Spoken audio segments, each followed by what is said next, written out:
I'm Sarah. Teaching vocal lessons is what gets me up in the morning. At 42, I've seen my share of bright-eyed kids dreaming of the big stage. But it was Emma who brought a twist to my tale.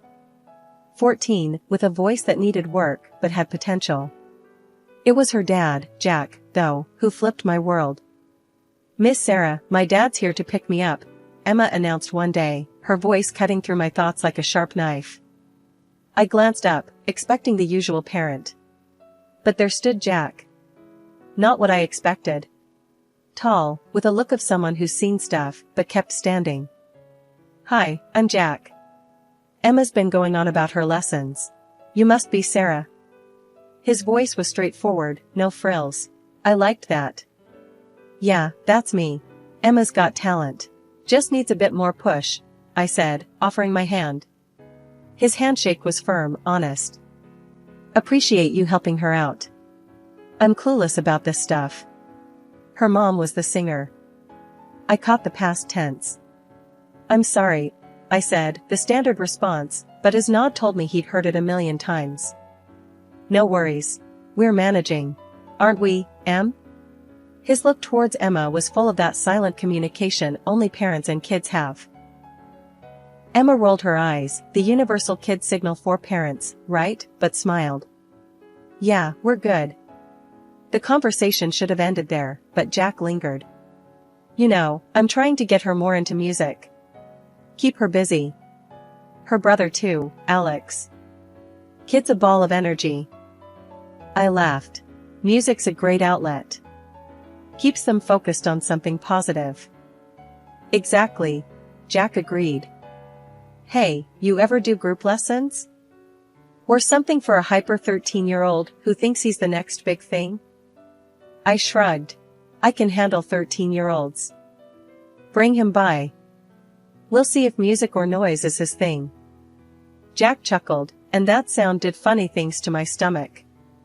"Deal. I'll bring him next time." "Thanks, Sarah." As they left, I shook my head, dismissing the fluttery feeling. Jack was just a dad, a widower, trying to raise his kids right. Nothing more. But life, as I found out, loves throwing curveballs. Jack started showing up more, sometimes with Alex, sometimes alone under the pretext of discussing Emma's progress. We'd chat, and those chats started veering off music more often than not. One day, as autumn painted the world in hues of gold and crimson, Jack turned to me, a half smile on his face. "Sarah, would you consider going out with me? Like, a date?" I blinked, surprised. "A date?" "Yeah," he said, his voice firmer than his casual stance suggested. "I like talking to you. The kids like you. And I want to see where this could go." It was unexpected, this shift from casual chats to the possibility of something more. But looking into Jack's earnest eyes, I felt a pull, an interest I hadn't felt in a long time. "Okay, Jack. Let's see where this goes," I found myself saying, a smile breaking through my usual reserve. Merging into Jack's world was like stepping onto a stage without a rehearsal. Emma was easy, music was our language. Alex, though, was a different beat, skeptical of the new woman in his dad's life, protective of his sister and the memory of his mom. And then there was Mary, Jack's mom, a matriarch with warmth and sharpness all rolled into one. The day Jack introduced me to Alex, the kid sized me up like I was a new recruit. "So, you're the music teacher," Alex said, crossing his arms, his eyes narrowed. It wasn't unfriendly, but it wasn't open arms either. "That's me. And you must be the next big thing in music, from what I've heard," I shot back, trying to break the ice with a smile. He cracked a grin, the skepticism in his eyes softening a bit. "Maybe. Guess we'll see if you're any good." "Challenge accepted," I said, and from there, things started to ease into a rhythm. Alex had energy for days and a curious mind. He didn't take to music like Emma, but he respected the passion behind it. Meeting Mary was another story. She had a reputation for being tough as nails, with a heart of gold hidden somewhere beneath. Walking into her house for the first time, I was greeted with a scrutinizing gaze that could make a seasoned performer sweat. You're Sarah. Heard a lot about you. She started, her voice firm but not unkind. Good things, I hope, I replied, trying to keep my voice steady. She chuckled, a sound that carried both warmth and a hint of challenge. Depends on who you ask. Sit down. Let's see if you pass the test. The afternoon unfolded with conversations that swung from blunt to deeply personal. Mary didn't hold back, asking about my intentions with her son, my thoughts on family, and my ambitions. It was like a verbal sparring match, but beneath her tough exterior, I saw glimpses of the love she had for her family. Jack's been through a lot. The kids, too. They need stability, not just another person passing through, Mary said, locking eyes with me. I'm not here for a temporary gig, Mary. I care about them. About Jack. I'm in this, I responded, my voice carrying a conviction I felt deep in my bones. She studied me for a moment longer, then nodded, as if I'd passed some unspoken test. Good. They could use someone like you. Just remember, kids and Jack come first. Always. Always, I echoed, understanding the weight of her words. As months turned into a year, my bond with Jack's family deepened. Emma and Alex, each in their own way, started to let me in. We had our moments, disagreements, misunderstandings, the usual family dynamics, but underneath it all was a growing sense of belonging. Jack's proposal came on a quiet evening, after a day filled with laughter and music. It was simple, no grand gestures, just him and me, and a question that promised a new chapter. Sarah, I've seen you with the kids, with my mom, with me. You've become a part of us, a part we didn't even know was missing. Marry me? Let's make this official.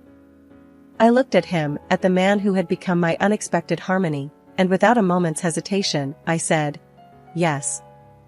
The wedding was small, an intimate affair with those who mattered most.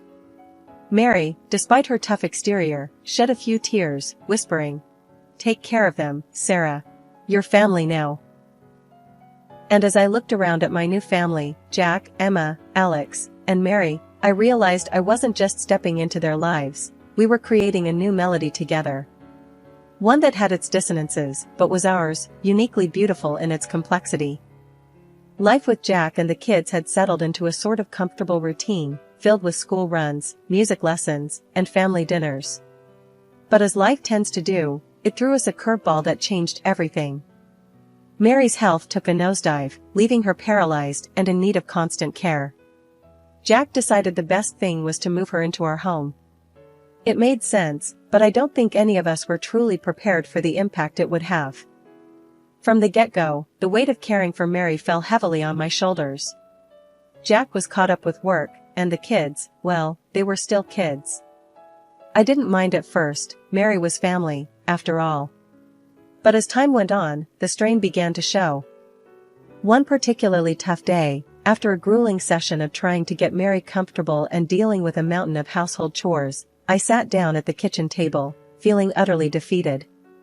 Mary had been particularly difficult, refusing to eat or take her medication, and Jack had been no help, locked away in his office. I was so lost in my thoughts that I didn't hear Jack come in. He stood there, watching me, an unreadable expression on his face. Sarah, we need to talk, he said, his voice void of the warmth it once held. I braced myself, knowing this conversation wouldn't be good. What's up? It's about my mom. And you. You seem off lately. Not handling things as well as you used to. I stared at him, incredulous. Off? Jack, I'm doing everything I can. I'm tired. I'm stressed. I'm trying to be there for your mom, for the kids, for you. And it's never enough. He took a step back, as if my words were physical blows. I know you're trying, but it's not just about effort, Sarah.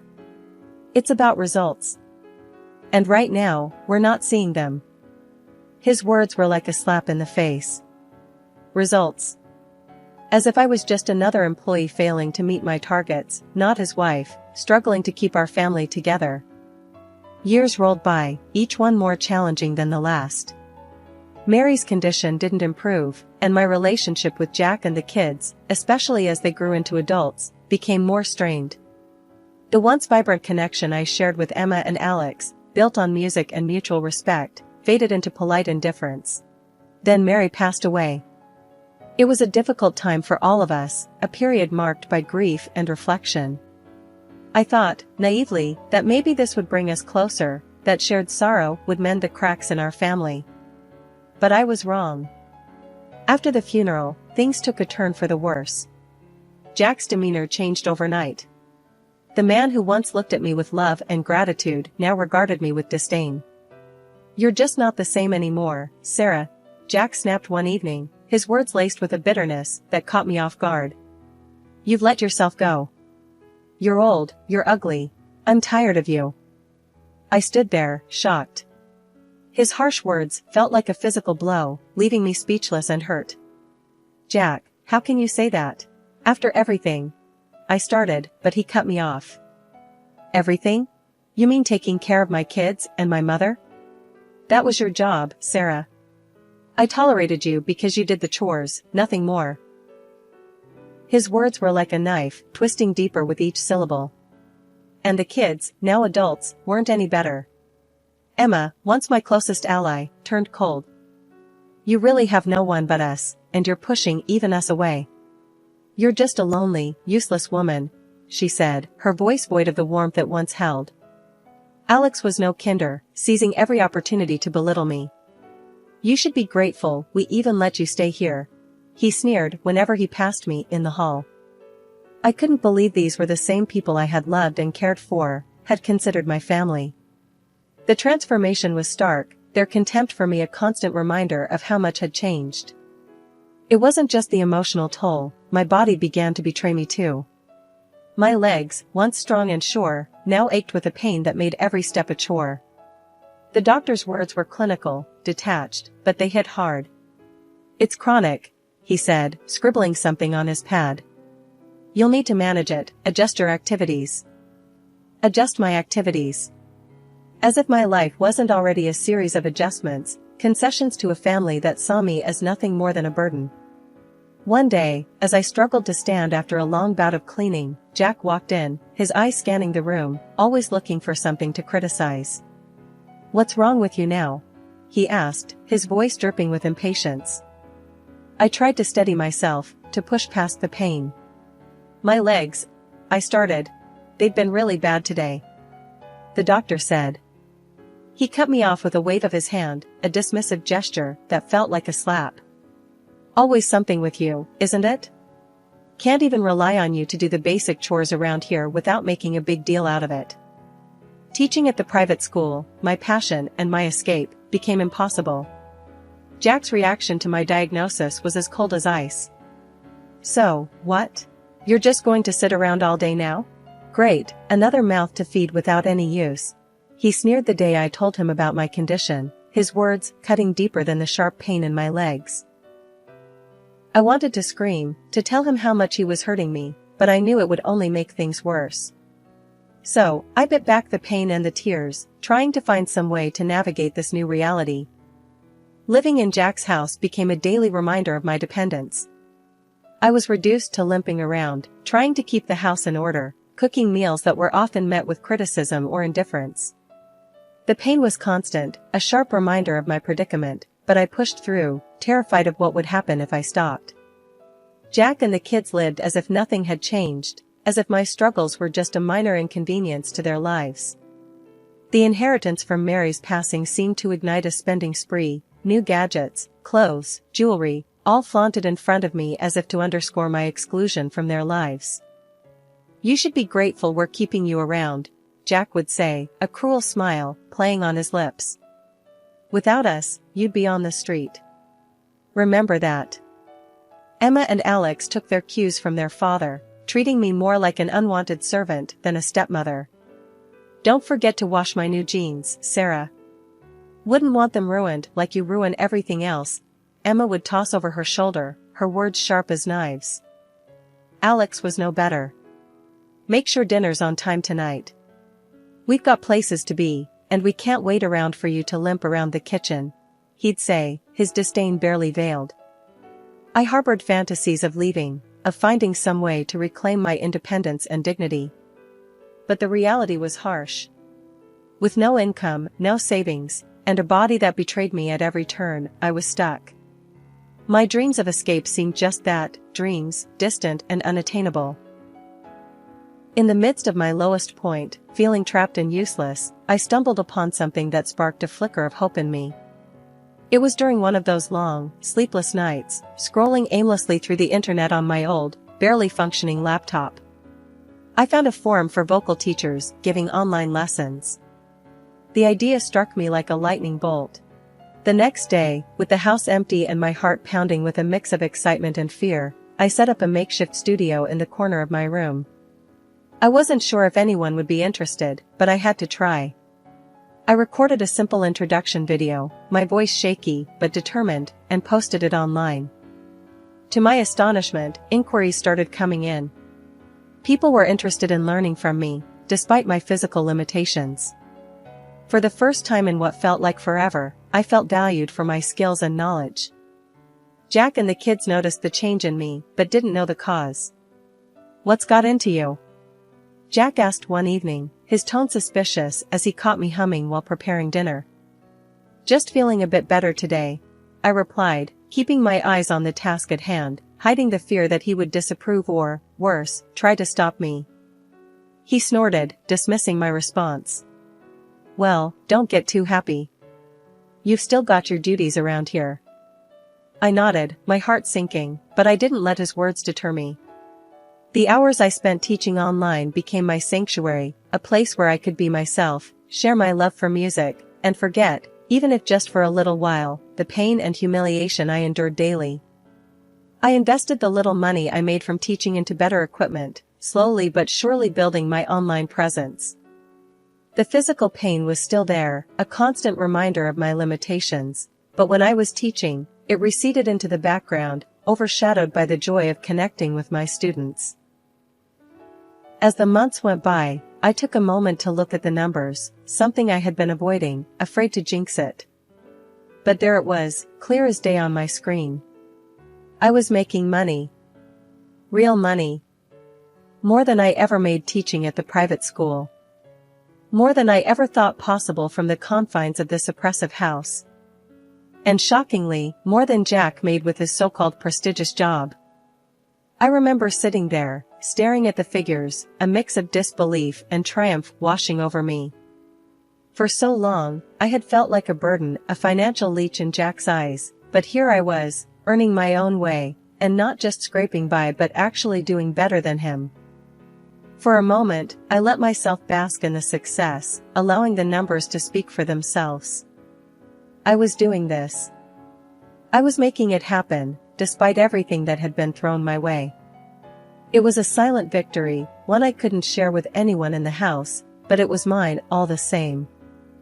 The betrayal that came was not just a single moment of cruelty, but a culmination of years of disregard and contempt, crystallized into one devastating dinner conversation.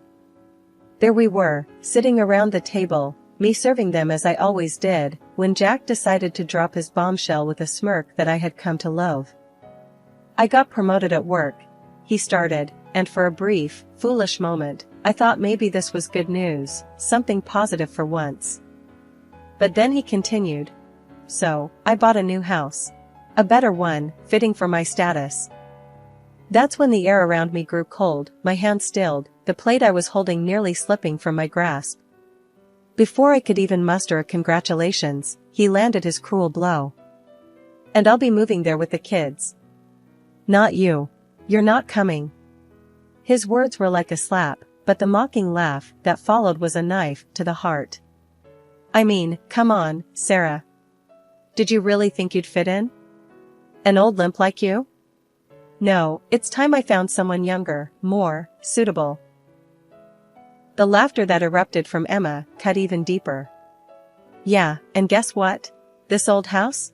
Sold. Enjoy the streets, Sarah."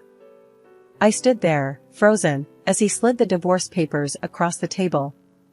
The audacity, the sheer coldness of it all, was staggering.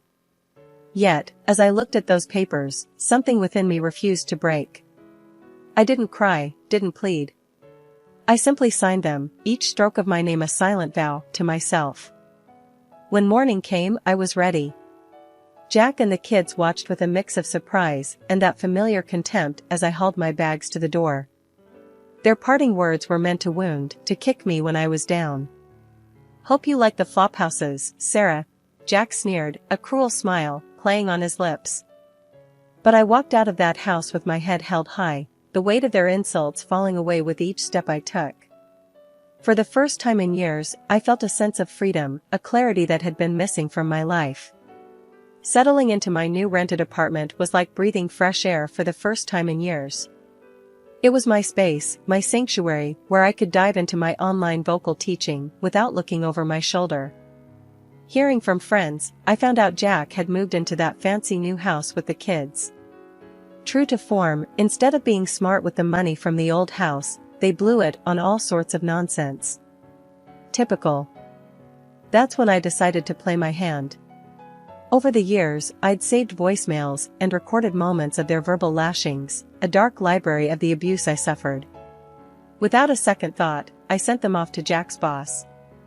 It felt like releasing doves into a storm, but these birds carried grenades. The call I got from Jack after was music to my ears, but not the kind I usually taught. "Sarah, what have you done?"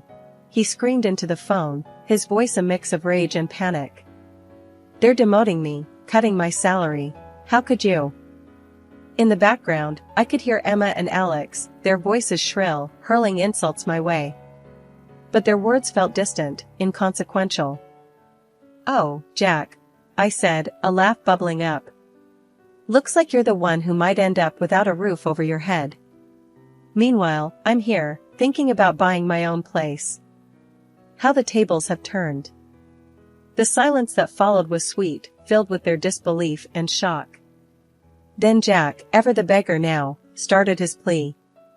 "Sarah, please, you have to help us. We could lose the house.